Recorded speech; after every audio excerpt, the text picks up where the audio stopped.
Oh well, hello. Tara here. Today we will be talking about The Artist's Way, week 2.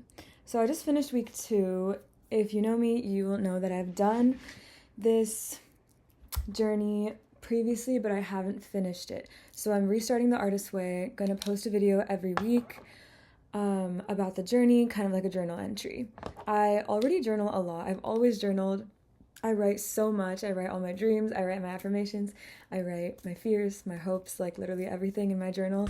And I got this like 2 weeks ago, and it's already like this much has been, and I just write and write. Isn't it a gorgeous journal? I feel like it matches everything. But calm down. Let's go through week 2 of The Artist's Way. So I did my morning pages every day. Honestly, I could just read through what I wrote.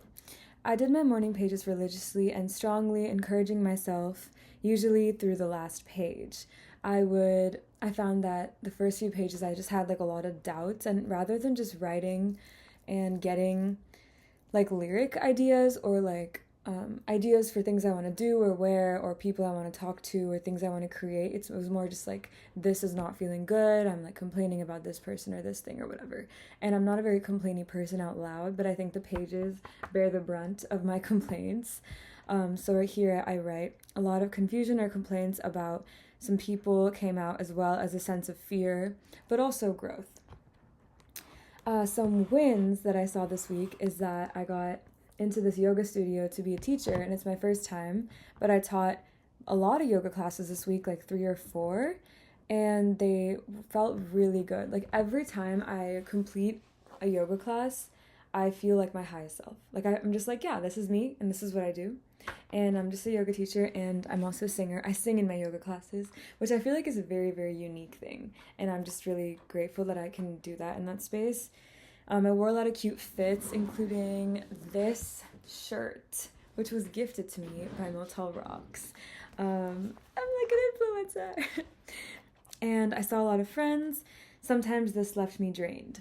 Low-key, this is like something I won't lie about. A lot of times when I see people and like I'm really social, I'll end up with like a throat block that comes from either a heart being closed feeling or a sense of like maybe not being heard or not being seen. Like I often feel like with maybe some friendships or some relationships or whatever, you have to like stretch more than your spirit has capacity for.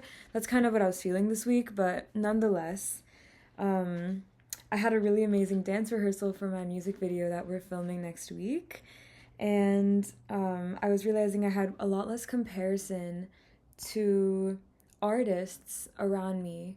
Like I think one of my fatal flaws is gaining both inspiration and comparison from artists around me, like whether it's someone as far back as like Cher or Donna Summer or something, or just somebody who's really popular these days, like Slater, for example.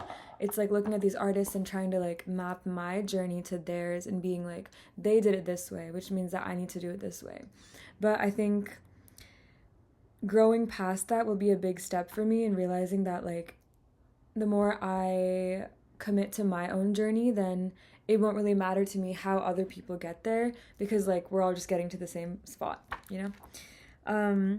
And my goals for next week are to cultivate more audacity. Julia Cameron says this beautiful quote that it is often audacity that brings an artist to center stage rather than talent.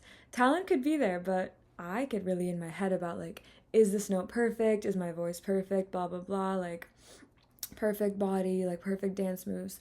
But all these things are all well and good.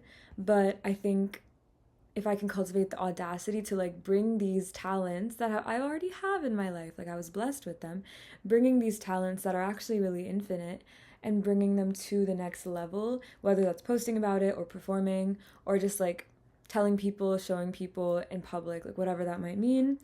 And I have one more affirmation for my week 3 of The Artist's Way, which is, I am the only me there will ever be. So, feeling really good and hyped up from that. It's a good life out here. It's just about being with us for each step of the journey. But yeah. All right. I'll talk to you guys soon. Bye-bye.